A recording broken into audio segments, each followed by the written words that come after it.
अनंत नमो आदेश, श्री सद्गुरुदेव जी को अलग आदेश आदेश आदेश, 984 सिद्धन को आदेश आदेश।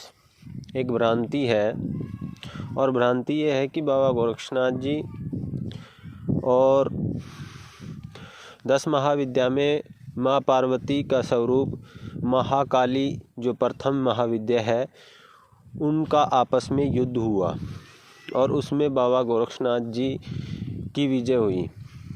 तो ये जो लोग मानते हैं, कुछ लोगों ने ऐसी वीडियो भी बनाई हैं।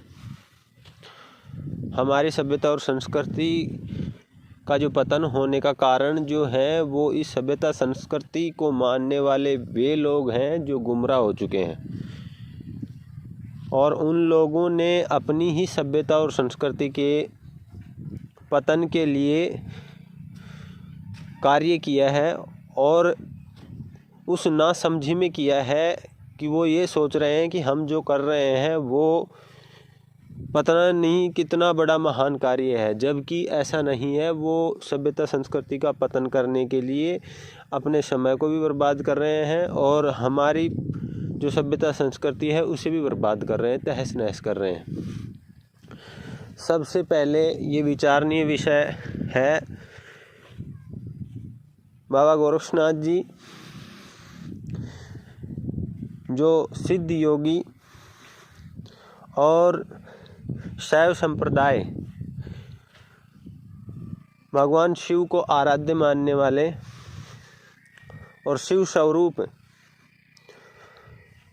हमेशा समाधिस्थ रहने वाले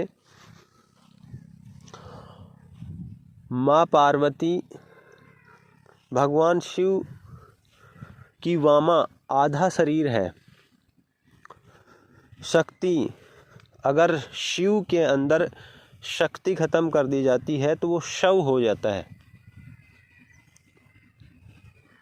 वो शक्ति जिससे पूरी सृष्टि की रचना हुई है, वो शक्ति जब पूरी सृष्टि के अंदर कोई भी ऐसा अपवाद पैदा हो जाता है जिसे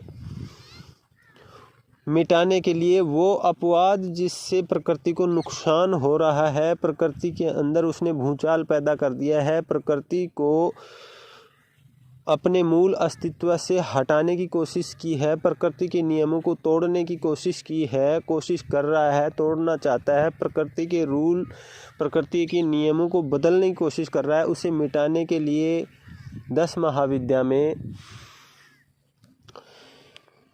पहली जो महाविद्या है माँ महाकाली, उसका अवतार होता है।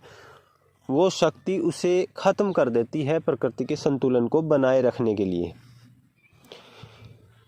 जो प्रकृति के संतुलन के लिए कार्य करती है, जिसे बनाए रखने के लिए वो खुद प्रकृति के अंदर एक एनर्जी है जो पैदा होती है, जो माँ पार्वती का अंश है, माँ पार्वती का रूप है। और जो माँ पार्वती जो भगवान शिव का आधा हिस्सा है, भगवान शिव की वामा है, उनके शरीर का आधा पार्ट है, उस शक्ति के बगैर शिव भी शव है। उससे बाबा गोरक्षनाथ जी की लड़ाई और युद्ध होने का मतलब क्या है, और लड़ाई किसने देखी, उसका गवाह कौन है, लड़ाई किस बात पर हुई। जिस महाकाली को,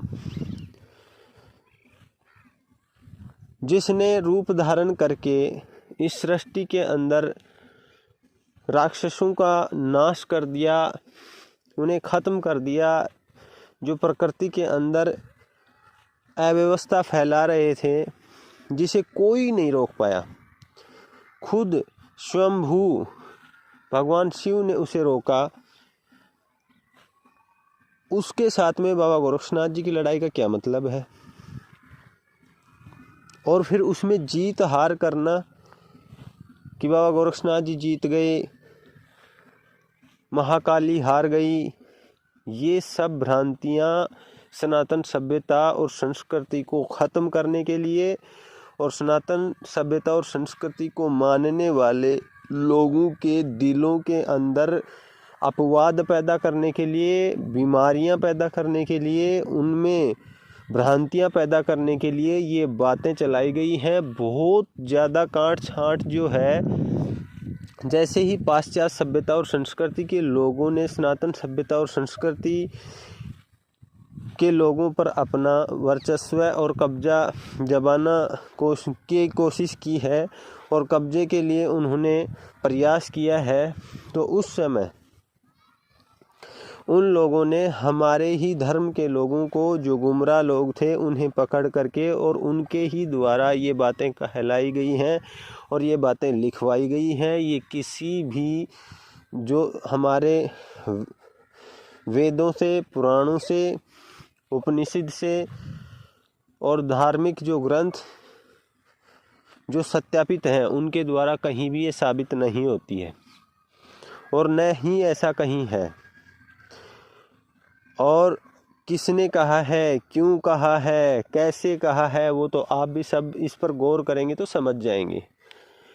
जो व्यक्ति बुद्धिमान है वो कोशिश करें कि ऐसी भ्रांतियों का दफन कर दें और उन पर कोशिश करें कि उन भ्रांतियों को ख़त्म कर दें। और लोग अगर ऐसी बातें कहें तो उन लोगों को उन्हीं से पूछा जाए कि तुमने देखा था या तुमने ये बात कहाँ से लेकर के आए हो, कौन से ग्रंथ से, या उसका कौन गवाह है, या वो किस जगह लिखी हुई है। या बाबा गोरक्षनाथ जी ने जितने ग्रंथ लिखे हैं, 14 ग्रंथ लिखे हैं, जिनको बड़थावल ने और कुछ राइटर हजारी प्रसाद द्विवेदी ने, इन्होंने 40 ग्रंथों में पाया है, लिखा है, तो उनके अंदर कहीं भी ये साक्ष्य नहीं है और नहीं पाया गया है। तो इस बात को ध्यान में देते हुए इन भ्रांतियों को मिटाने के लिए सभी लोग कोशिश भी करें और इन भ्रांतियों से खुद भी बचें। और ऐसी जो वीडियो या ऐसे जो ऑडियो या ऐसी जो फिल्म है, उनका बहिष्कार करें और उन पर कार्रवाई भी होनी चाहिए। उन्हें यही नहीं पता है कि महाकाली कौन है और बाबा गोरक्षनाथ जी कौन हैं और उन्होंने युद्ध क्यों किया, कैसे किया, क्या मतलब था उनका। माता पार्वती ने खुद ने, ऐसा माना जाता है कि बाबा गोरक्षनाथ जी की परीक्षा ली है और परीक्षा लेकर के उन्हें आशीर्वाद दिया है। उनके साथ लड़ाई करने का क्या मतलब था। तो इन भ्रांतियों को मिटाने के लिए प्रयास करें और ऐसी अनर्गल जो कहानियां हैं, अनैतिक जो कहानियां हैं, उनसे बचें और दूसरों को भी बचाने की कोशिश करें। आदेश आदेश।